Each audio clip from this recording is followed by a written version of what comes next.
Assalamualaikum warahmatullahi wabarakatuh. Bismillahirrahmanirrahim. Alhamdulillahi rabbil alamin. Wassalatu wassalam ala ashrafi anbiya'i wal mursalin wa ala alihi wa ashabihi wa man tabi'ahum bi ihsanin ila yaumiddin, amma ba'. Alhamdulillah, pertamanya marilah sama-sama kita merafakkan setinggi-tinggi kesyukuran kita kepada Allah dengan limpah rahmat, kurniaan, anugerah yang Allah berikan.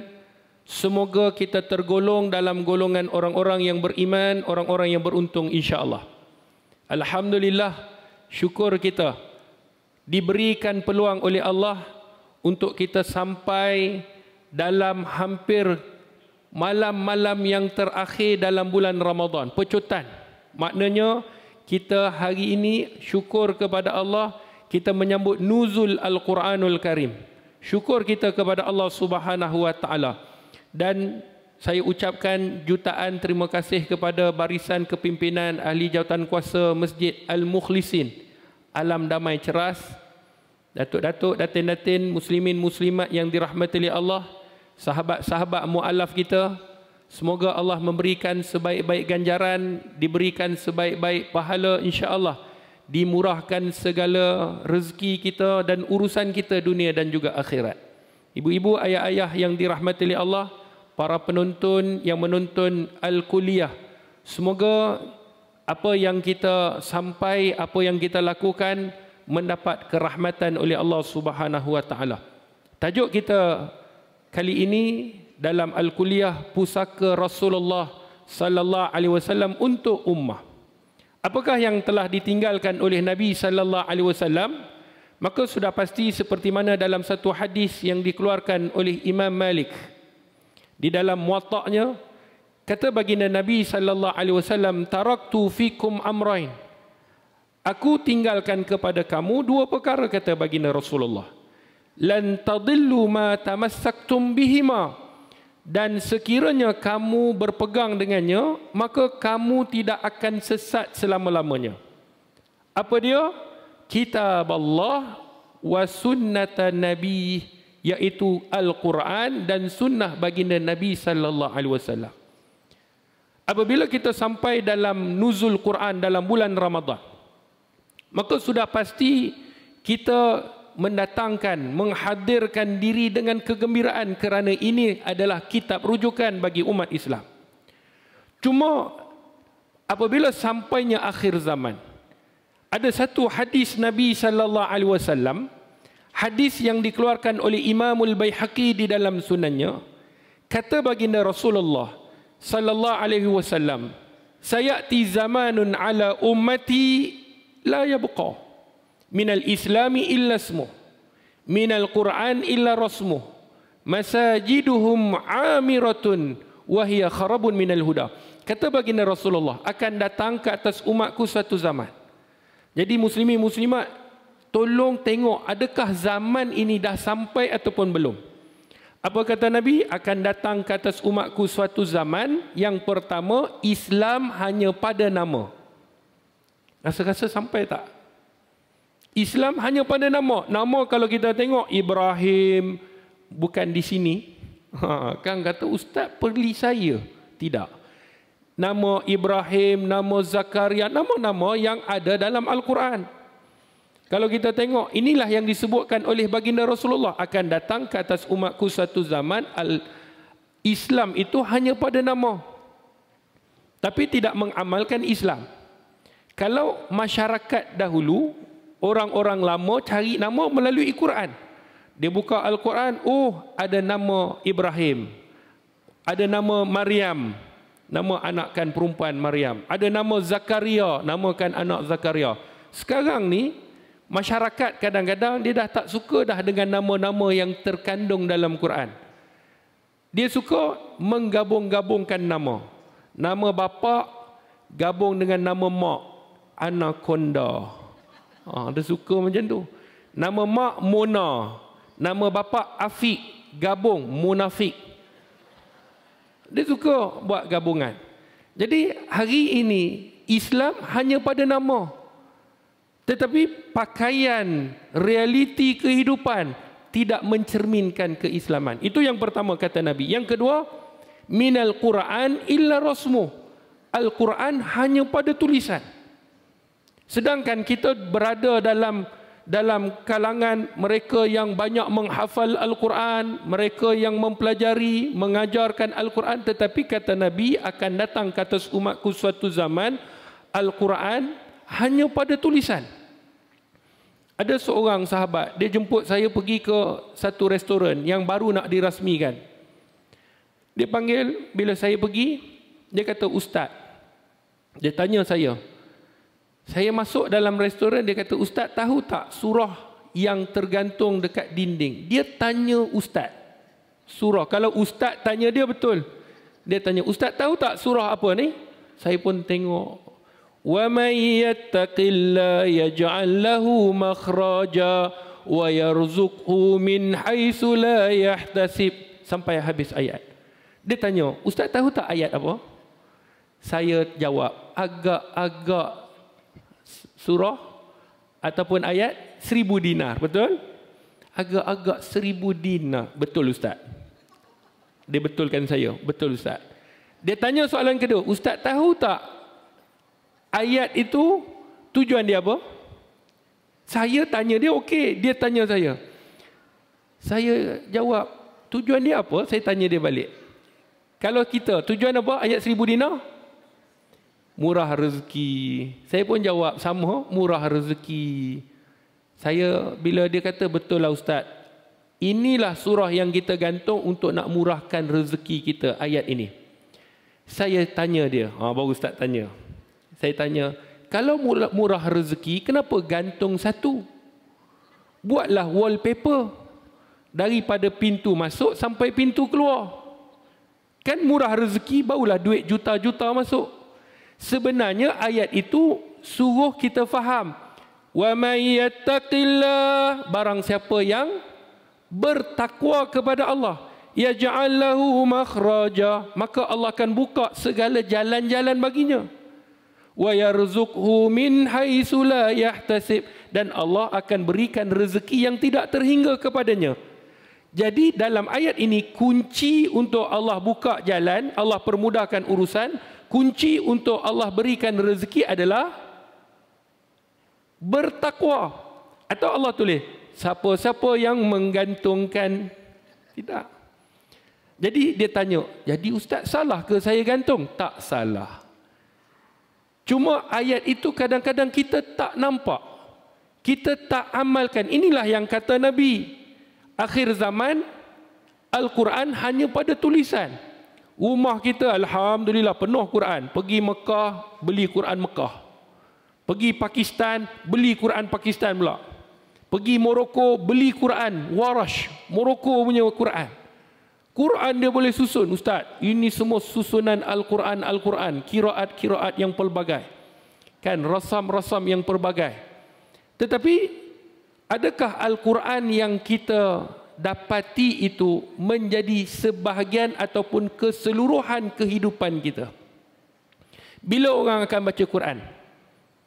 Ketika mana meninggal Ustaz, Yasin Ustaz.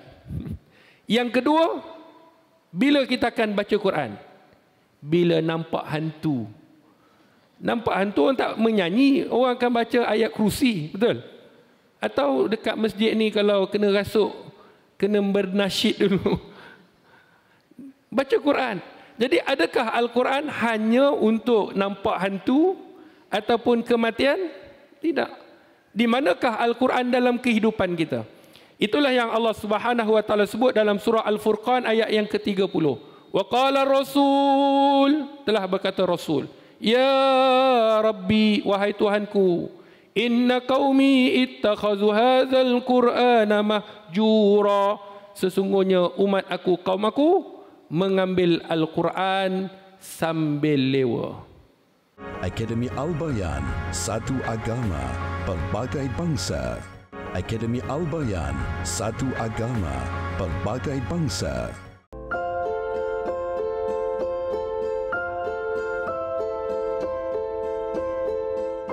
Muslimin muslimat yang dirahmati oleh Allah Subhanahu wa taala. Karena itu ketika mana Allah turunkan Al-Quran dalam bulan Ramadan seperti mana yang disebutkan di dalam surah Al-Baqarah ayat 185, Syahrul Ramadan allazi unzila fihi al-Quran.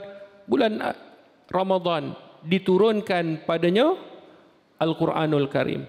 Karena itu kita kena ambil Al-Quran sebagai panduan kehidupan kita. Tadi Ustaz nampak ada yang mengangkat tangan nak bertanya soalan.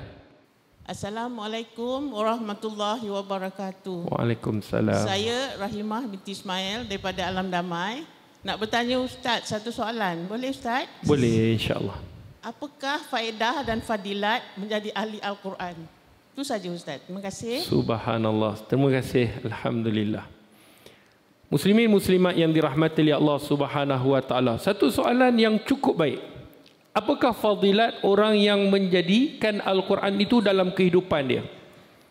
Fadilat orang yang menjadikan dirinya ahli Al-Quran. Maka kata Nabi sallallahu alaihi wasallam, seperti mana di dalam hadis yang dikeluarkan oleh Imamul Muslim di dalam sahihnya.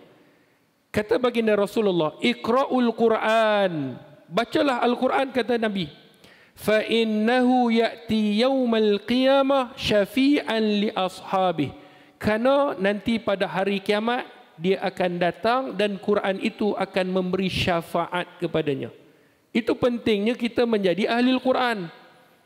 Kerana pada hari kiamat nanti tidak akan ada yang boleh membantu kita melainkan amalan-amalan yang kita lakukan. Syafaat-syafaat yang diizinkan oleh Allah Subhanahu wa taala, dan bukan saja syafaat ketika mana kita berada pada hari kiamat, tetapi syafaat ketika mana dalam kubur telah diberikan oleh Allah Subhanahu wa taala kepada mereka yang mengamalkan Al-Quran. Seperti yang kita tahu, sesiapa yang membaca surah Al-Mulk, maka dia akan terselamat daripada sisaan kubur. Kemudian bukan itu saja, kata Nabi sallallahu alaihi wasallam, khairukum man ta'allama al-Quran wa 'allamah. Sebaik-baik kamu adalah mereka yang mempelajari Quran dan mengajarkannya. Sabda Nabi sallallahu alaihi wasallam, khairukum man ta'allama al-Quran wa 'allamah. Sebaik-baik daripada kalangan kamu, kata baginda Rasulullah, mereka yang belajar Al-Quran dan mengajarkannya. Golongan yang kedua adalah golongan yang sentiasa mempelajari Al-Quran dan mengajarkan Al-Quran. Sama ada mengajar kepada dirinya ataupun ahli keluarganya. Sebab itu saya pesan, ulama pesan, kalau siapa-siapa yang ada anak kecil ataupun cucu, pastikan sesibuk mana pun dia yang mengajarkan surah Al-Fatihah kepada anak ataupun cucunya. Sebab Al-Fatihah itulah yang dia akan baca dalam solat. Berapa banyak kali satu hari? 17 kali. Bayangkan, kita meninggal dunia, anak kita solat, dia baca Al-Fatihah, dapat tak pahala? Hasil kita mengajarkan Al-Quran, kita dapat pahala. Cucu kita baca Al-Quran, kita yang dalam kubur nanti, itulah ganjaran yang kita akan dapat. Karena itu kata para alim ulama', kalau kita tengok dalam Al-Quranul Karim, seperti mana dalam surah Al-Baqarah ayat 185 yang mana Allah Subhanahu wa taala menyatakan bahawa Al-Quran ini diturunkan pada bulan Ramadan, maka kita tengok ketika mana Al-Quranul Karim diturunkan, diberikan kepada Malaikatul Jibril. Malaikat Jibril membawa Al-Quran untuk disampaikan kepada Nabi. Malaikat Jibril menjadi penghulu bagi malaikat. Sebaik-baik malaikat adalah Malaikatul Jibril. Al-Quran tadi ini diturunkan pula kepada baginda Rasulullah. Malaikat Jibril bawa Al-Quran kepada baginda Nabi sallallahu alaihi wasallam. Maka baginda Nabi sallallahu alaihi wasallam menjadi penghulu bagi sekalian para anbiya, para nabi. Sebaik-baik nabi adalah baginda Nabi sallallahu alaihi wasallam dengan Al-Quran. Al-Quran ini pula Nabi dapat, Nabi sampaikan kepada umat Muhammad sallallahu alaihi wasallam. Umat Muhammad menjadi sebaik-baik ummah. Firman-Nya, kuntum khaira ummatin ukhrijat linnas. Kamu sebaik-baik ummah. Ta'muruna bil ma'ruf. Kamu menyeru manusia pada benda yang ma'ruf, iaitu menyampaikan Quran. Wa tanhauna 'anil munkar, mencegah manusia daripada kemungkaran sebab Al-Quran. Kemudian kita tengok pula Al-Quran diturunkan pada bulan Ramadan. Bulan Ramadan menjadi penghulu bagi sekalian bulan. Disebutkan bulan Ramadan Sayyidus Syuhur, penghulu bagi sekalian bulan. Dan dalam bulan Ramadan ini diturunkan pada malam Lailatul Qadar. Malam Lailatul Qadar khairum min alfi syahr, lebih baik daripada 1000 bulan. Maknanya apa? Kata ulama, sekiranya Al-Quran tadi diberikan kepada malaikat Jibril, malaikat Jibril menjadi sebaik-baik penghulu bagi malaikat. Berikan kepada baginda Rasulullah, baginda Nabi menjadi penghulu bagi sekalian para anbiya. Diberikan kepada umat Nabi sallallahu alaihi wasallam menjadi sebaik-baik ummah. Diturunkan pada bulan Ramadan menjadi penghulu bagi sekalian bulan. Diturunkan pada malam Lailatul Qadar, Al-Quran ini menjadi sebaik ataupun lebih baik daripada 1000 bulan. Bayangkan ibu-ibu, ayah-ayah, para penonton yang dirahmati oleh Allah, Al-Quran diamalkan dalam rumah kita. Bukankah keluarga kita akan menjadi sebaik-baik keluarga? Bukankah keluarga kita akan dirahmati oleh Allah? Kalau kita yang menghafal dan mengamalkan Quran, bukankah kita akan menjadi kekasihnya? Maka itulah fadilat Al-Quranul Karim bagi mereka yang mengamal dan membacanya serta melakukan apa yang disuruh dan apa yang dilarang oleh Allah Subhanahu wa taala, dipatuhnya di dalam Al-Quranul Karim. Muslimin muslimat yang dirahmati oleh Allah Subhanahu wa taala. Kerana itu bila sebut mengenai Al-Quran, bagi orang yang mungkin bacaannya kurang, dia baca mungkin tergagap.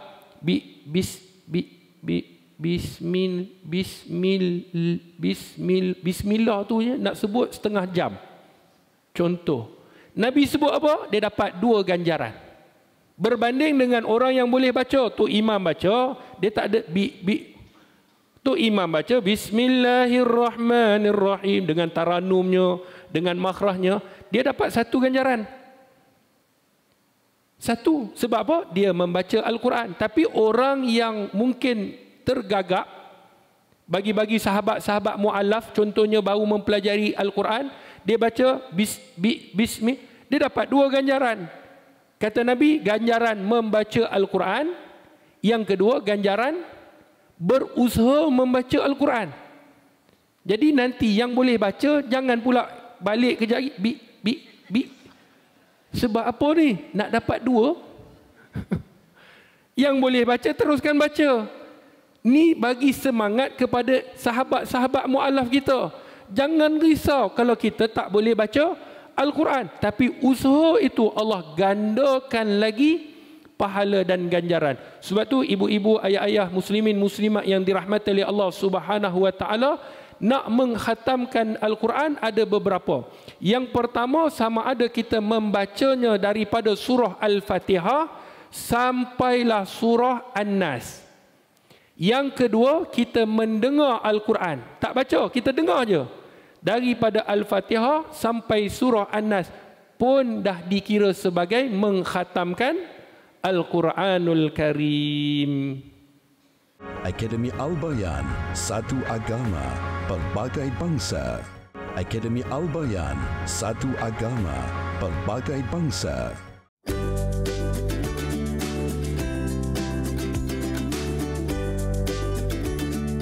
Muslimin muslimat yang dirahmati oleh Allah Subhanahu wa taala. Alhamdulillah, dalam nuzul Al-Quran kita nak meraihkan bacaan, bukan saja bacaan apa yang kita faham. Kadang-kadang bila kita baca Al-Quranul Karim, kita tak memahami.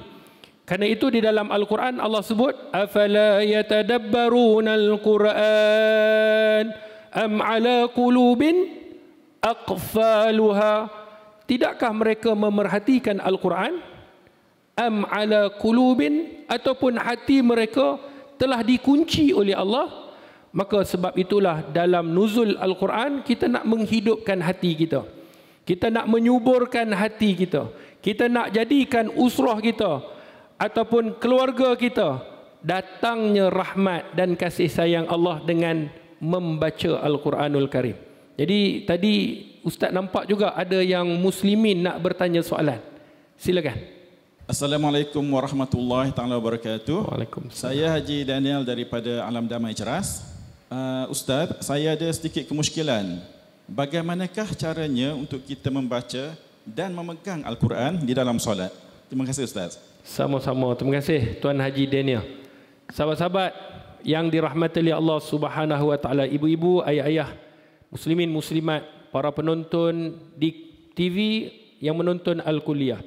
Satu soalan yang sangat menarik mengenai bagaimana cara untuk kita membaca Al-Quran ketika mana kita dalam keadaan solat. Ialah takkan baca surah yang sama. Kan? Tahajud, daripada awal tahajud sampai akhir tahajud, daripada 10 malam terakhir tu qul huwallahu ahad. Sekali-sekala kita nak juga bacaan-bacaan yang mungkin kita nak baca dalam surah Al-Baqarah, surah Al-Maidah, betul? Jadi bagaimana caranya? Maka dalam mazhab Syafi'i disebutkan di dalam kitab Al-Majmu' Syarah Al-Muhadzab, Imam Nawawi sendiri menyebut dibenarkan untuk membaca Al-Quran ketika mana dalam solat dan memegang Al-Quranul Karim. Ini di dalam kitab Al-Majmu' Syarah Al-Muhadzab. Maknanya dibenarkan untuk kita solat bagi mereka yang tidak menghafal Al-Quran untuk memegang Al-Quran dan membacanya dalam keadaan kita mendirikan solat. Itu hukumnya. Dia berdasarkan sandaran kepada apa yang dilakukan oleh isteri baginda Nabi sallallahu alaihi wasallam, Aisyah radhiyallahu anha. Satu ketika Aisyah ketika mana sampai bulan Ramadan, Aisyah radhiyallahu anha dia solat jadi imam, yang mana makmumnya adalah maula, iaitu pembantu kepada Aisyah. Maka Aisyah solat dalam keadaan Aisyah memegang Al-Quranul Karim. Jadi kita nak tunjuk bagaimana praktikalnya. Kalau lepas ni kita nak solat tahajud, kita nak solat hajat, kita nak solat tarawih, mungkin ibu-ibu yang sibuk buat kuih. Kan kuih, dia kata Ustaz, kuih tu yang penting ni. Sebab nak raya kena tukar langsir, nak kena bersihkan rumah. Jadi tak sempat nak pergi masjid. Jadi jangan rasa risau, boleh buat di rumah dan boleh membaca Al-Quran dengan memegangnya. Baik. Bila kita nak solat, yang pertama sama ada kita memegang Al-Quran, sama ada Al-Quran tu kecil ataupun besar, tapi besar susahlah sikit. Kalau pegang tu dua tangan kan, kalau besar. Dia kalau kita ada di rumah kita stand, macam di masjid-masjid tu dia ada tempat letak. Itu pun boleh, tapi kadang-kadang kita ialah nak beli, nak pakai sekali-sekala saja. Jadi kita boleh pegang melalui tangan kita. Tengok Quran lebih kurang saiz begini yang kita boleh nampak, ataupun kita menggunakan handphone kita, smartphone. Contoh, kita tunjuk yang smartphone dulu boleh? Dalam handphone semua ada Al-Quran? Atau ada aplikasi media sosial saja? Ada juga. Maknanya lara sama dengan Ustaz. Ustaz pun ada juga. Ada TikTok, ada Facebook, ada juga. Sama kita. Masya Allah. Kita sama-sama lara. Muslimin muslimat yang dirahmati oleh Allah Subhanahu wa taala. Kalau handphone, sama ada kalau kita ada poket, kita letakkan dulu. Ataupun kalau kita tak ada, contohnya muslimah, ada telekong poket, tak ada lagi. Jadi boleh pegang siap-siap.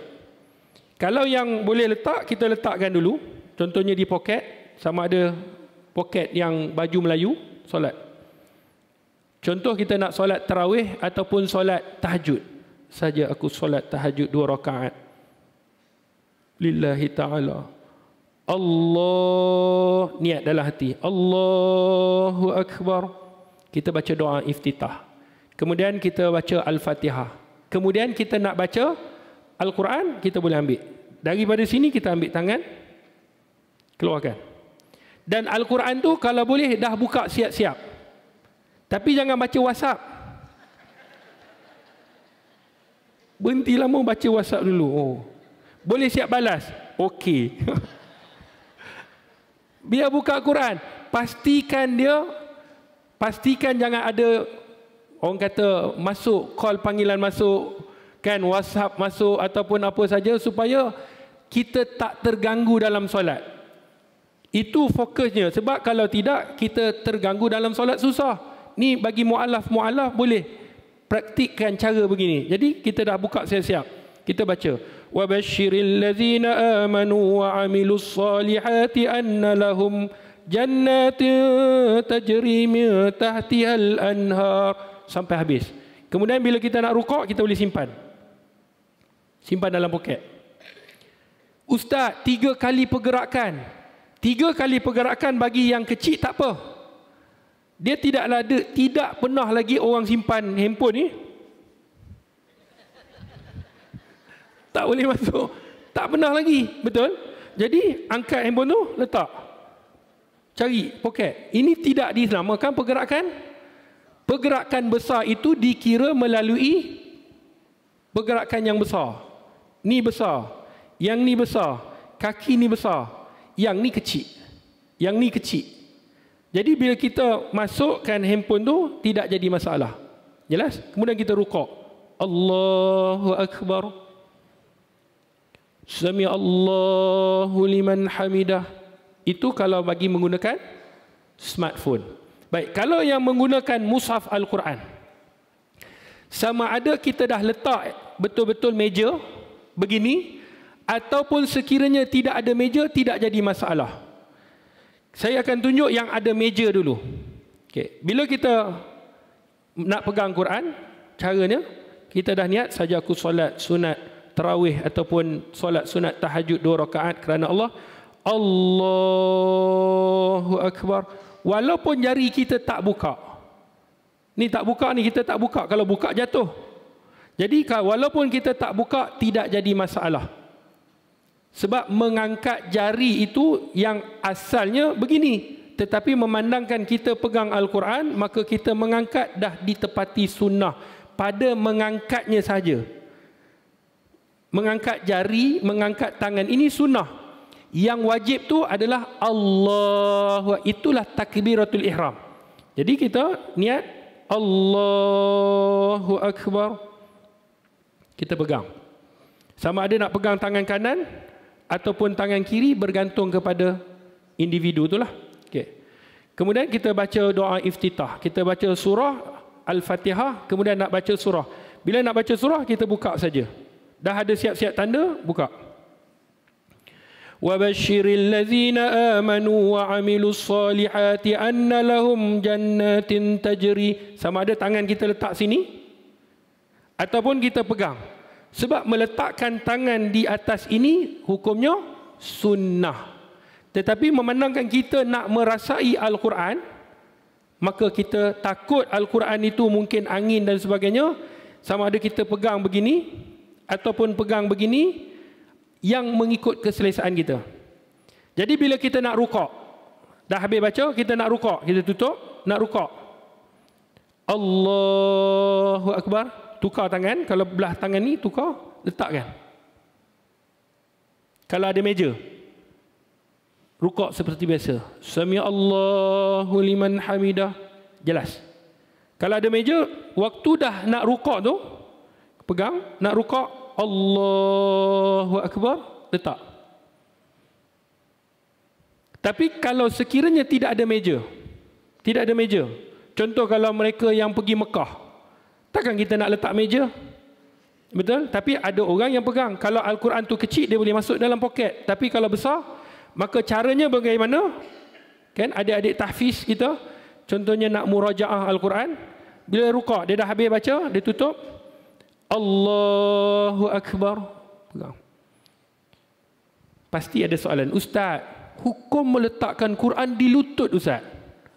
Baik, apa niat kita? Adakah niat kita menghina Al-Quran? Tidak.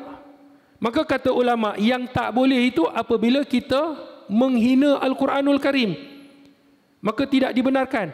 Dan ada terdapat kisah-kisah yang mana mereka meletakkan Al-Quran di bawah tanpa dengan niat menghina. dilakukan oleh para sahabat. Jadi sebab itulah kata para alim ulama, dengan niat bukan hina tidak jadi masalah. Maka kita letakkan, pegang, Sami Allahu liman hamidah, Rabbana walakal hamd. Pegang begini. Kemudian kita nak sujud. Katakan tidak ada meja. Kalau ada meja senang. Tadi kita dah letak, betul? Tak ada meja, mana kita nak letak Quran? Depan kita. Allahu Akbar.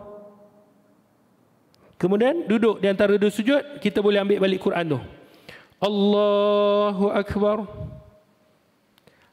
Sama ada nak ambil ataupun nak letak, tidak jadi masalah. Sebab bukan dengan niat hina.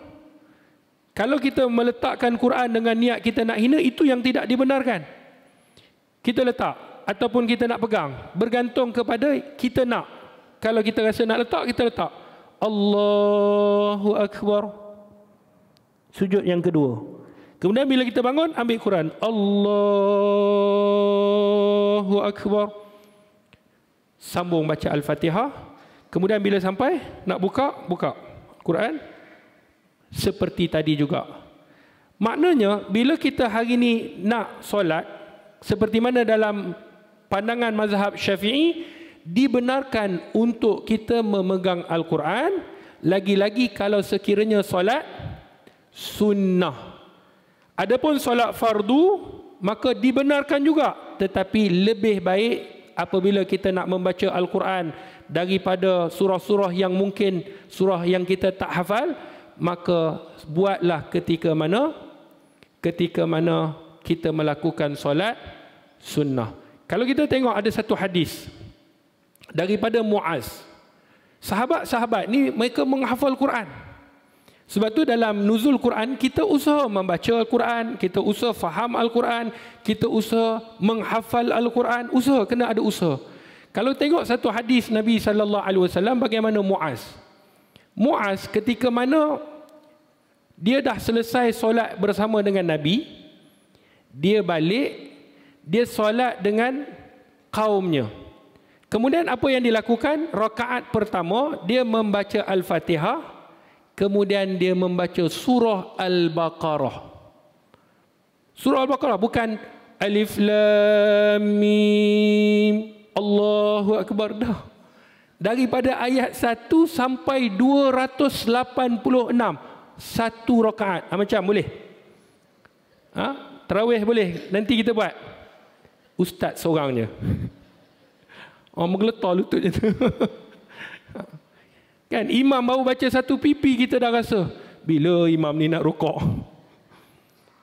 Jadi rakaat yang kedua, ada seorang laki-laki dia masuk, dia ingat Muaz akan baca Baqarah, kemudian rakaat kedua pendek, baca surah Al-Imran ayat 1 sampai 200. Laki-laki ni keluar. Pada ketika itu cerita ni sampai kepada baginda Rasulullah. Nabi panggil Muaz, Nabi panggil laki-laki itu, tanya, betul? Panggil Muaz. Muaz kata, betul ya Rasulullah. Apa kata Nabi? Afatana ya Muaz. Nabi marah. Adakah engkau nak menimbulkan fitnah wahai Muaz? Muaz senyap. Maka kata para alim ulama, ketika mana kita solat berjemaah dan khususnya jemaah itu solat fardu, maka diringkaskan bacaannya. Kerana di belakang ni ada zulhajah, ada berkehendak, ada orang yang mungkin berhajat, dia nak urusan dia nak buat selepas solat. Ada yang sakit.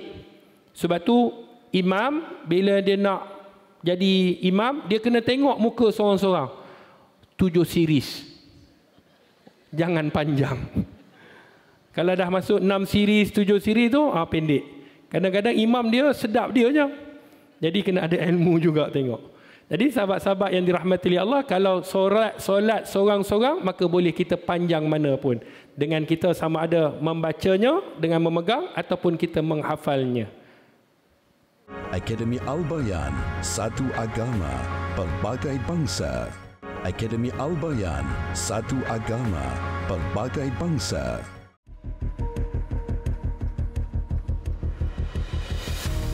Alhamdulillah, kita telah masuk dalam bulan Ramadan, bulan yang penuh keampunan Allah, kerahmatan Allah Subhanahu wa taala. Ayo sama-sama kita memberi wakaf, berinfak, bersedekah ke tabung pembangunan Akademi Al-Bayan bagi melahirkan para da'i mu'alaf. Insya-Allah mereka akan keluar berdakwah di jalan Allah bagi menegakkan kalimah la ilaha illallah. 71,000 kaki persegi kita memerlukan tuan-tuan puan-puan untuk berwakaf, berinfak dalam bulan Ramadan. Akademi Al-Bayan, satu agama, pelbagai bangsa.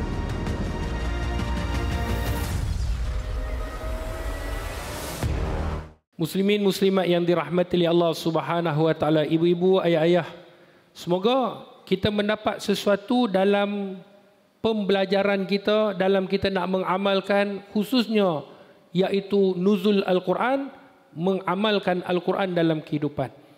Dan kita nak mewar-warkan kepada ibu-ibu, ayah-ayah yang dirahmati oleh Allah. Kami di Pertubuhan Akademi Al-Bayan ingin membangunkan sebuah kompleks tahfiz dakwah anak-anak mu'alaf yang pertama di Malaysia. Kita nak melahirkan para da'i mu'alaf.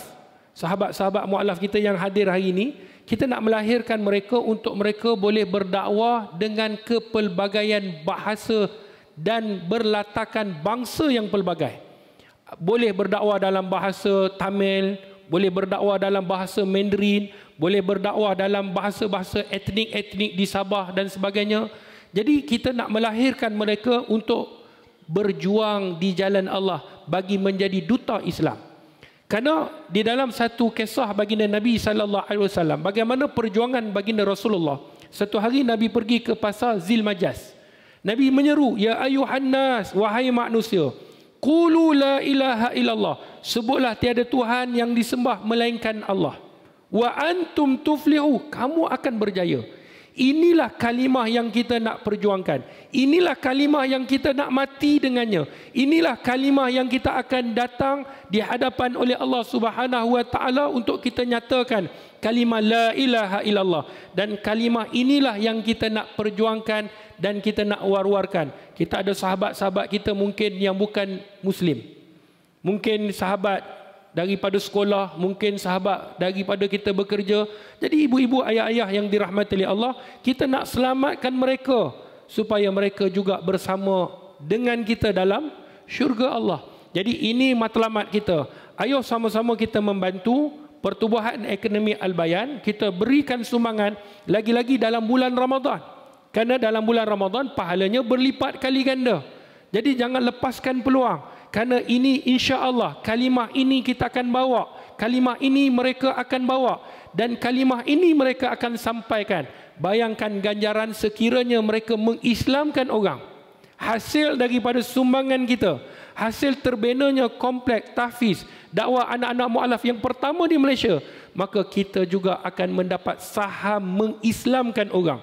Bukan itu saja.